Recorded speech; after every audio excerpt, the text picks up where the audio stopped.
Text में कहा था कि मिस्टर मिश्रा जो यहां बैठे हुए हैं, इनके पास जब तथ्य नहीं होते हैं, मात्र कांग्रेस को बदनाम करने के लिए एज अ फैशन ये कई तथ्यों को यूज करते हैं। उनमें से एक ये भी है, because it doesn't have facts.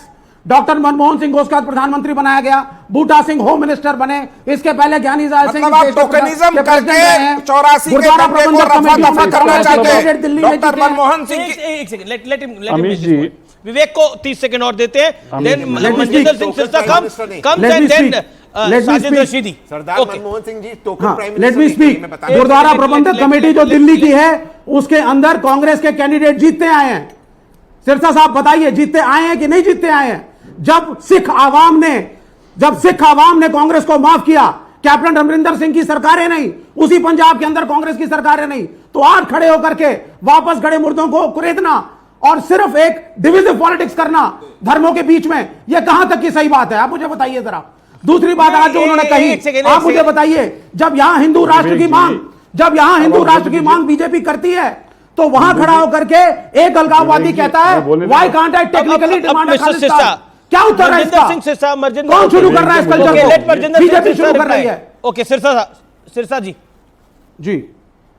तो विवेक जी, मेरा आपसे दो बातें हैं। आपने अभी जो बातें की, मुझे हैरानगी इस बात की कि आप कांग्रेस के प्रवक्ता हैं या लेफ्ट के, चलो एनीवेज कोई बात नहीं।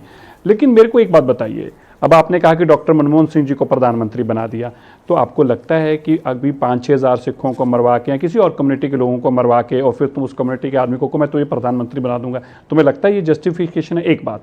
दूसरी बात, डॉक्टर मनमोहन सिंह जी तो एक नाम के प्रधानमंत्री थे। आपने इससे पहले 75 साल में कौन से ऐसे प्रधानमंत्री देखे हैं जिनका अध्यादेश पढ़कर एक स्कूल जाता बच्चा फेंक दे क्लब के अंदर, ये मैंने फेंक दिया प्रेस क्लब के अंदर, आप ऐसे प्रधानमंत्री बनाया?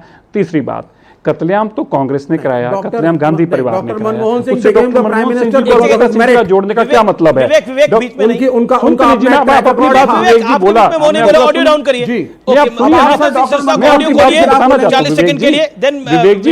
विवेक जी सुनिए, विवेक जी एक ही मैं 10 सेकंड में खत्म। विवेक जी, क्या आपको लगता है ये बात अच्छी थी कि श्री दरबार साहब के ऊपर तो टेम्पो हमला किया जाए, 8000 सिखों को मरवाया जाए और फिर राजीव गांधी दिल्ली में वोट क्लब में खड़े होकर कहें कि जब बड़ा पेट? बिल्कुल गलत था, मतलब सिखों का मरना जस्टिफाइड है? आपको लगता है जब गलत था तो आज तक भी सज्जन कुमार जगदीश टाइटलर तो उसी कांग्रेस के अंदर हैं, जिन्होंने जो हमारे कातिल हैं वो तो आज भी कांग्रेस के अंदर हैं। तो फिर आप बताइए, ये नफरत भरी कांग्रेस की राजनीति जो सिखों के प्रति है, क्या आप इसको जस्टिफाई करते हैं?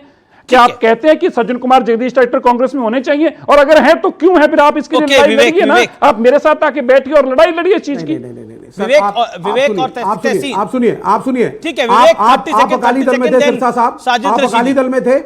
यहां सिंघू बॉर्डर में हम खड़े होते थे, सिखों के बीच में खड़ा होता था, मैं जाता था, नॉन पॉलिटिकल स्टेट था। 800 हमारे सरदार भाई मरे हैं, इस मूवमेंट को सिखों ने लीड किया है। खालिस्तानी बोला गया, मुझको नक्सली बोला गया। आप सुनिए सर, ये जिस पार्टी और जिस प्राइम मिनिस्टर को आज लड़ाई लड़ी है, क्या शब्दों का चयन था? क्या शब्दों का चयन था? धर्म का नाम देते हैं, किसानों का संघर्ष को सिखों का कैसा वर्ड यूज करते हैं? किसानों का आंदोलन था, वो सिखों का आंदोलन नहीं था, किसानों का संघर्ष था। आप इस तरह से करके हमें बदनाम करते हैं, हमें आप क्या करते हैं? खालिस्तानी शब्द भारतीय जनता पार्टी के मंत्रियों को देश के सामने क्यों खड़ा करते हैं? क्या उसमें खालिस्तानी हिंदू नहीं थे? क्या उसमें उड़ाया गया है? कंगना रनावत को आप जस्टिफाई करेंगे? सब लोग थे। आप कंगना रनावत को जस्टिफाई करेंगे? आपकी पार्टी है, मेंबर पार्लियामेंट है, किसानों के बारे में बोलती है, कहती है जो बूढ़ी सिख महिलाएं आई थी, पैसे लेकर के आई थी, बाद में एक सेक्रेटरी साजिद रशीदी को लेकर आता हूं मैं। साजिद रशीदी नहीं सर, इनको आईना दिखाइए ना बीजेपी को। ये कब से सिखों के प्रेमी हो गए? लगाते थे। एक सेकंड विवेक, आप अकेले मेहमान नहीं है, साजिद रशीदी को लेकर आ रहा हूं। साजिद रशीदी, जो आप आरोप बीजेपी पे लगाते थे, क्या आपको लगता है वही सब बातें आज राहुल गांधी बोल रहे हैं? विदेशी धरती पे जाके वो कह रहे हैं कि सिखों को पगड़ी डालने की इजाजत नहीं है, करा डालने की इजाजत नहीं है, और आरक्षण को लेकर उन्होंने बड़ा बयान दिया कि आरक्षण देखेंगे आगे जो करना है आरक्षण का। आरक्षण तो तब खत्म हो सकता है जब बिल्कुल सबको बराबरी का हक मिल जाए, यानी वो आरक्षण खत्म करने की भी बात कर रहे हैं। देखिए, मैं आपको अभी हाल ही का फरवरी का एक इंसिडेंट बताता हूं। एक आईपीएस अधिकारी हैं बंगाल में, उनको शिवेंदु अधिकारी ने क्या कहा था आपको याद है?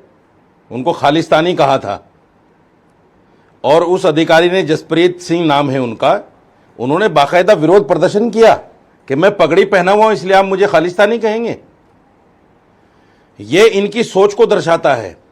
किसानों की बार बार बात आती है, किसानों को खालिस्तानी कहने वाले यही तो लोग थे। सिख इनके नज़दीक खालिस्तानी है, मुसलमान इनके नज़दीक पाकिस्तानी है।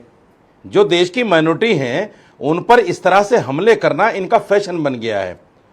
आप देखिए, कंगना की फिल्म का विरोध करते हुए एक सिख समुदाय के लोगों ने क्या कहा कि हमारे पंथ को इन्होंने आतंकवादी कहा है। यह दैनिक भास्कर की रिपोर्ट मैं आपको बता रहा हूं, मुंबई की रिपोर्ट है।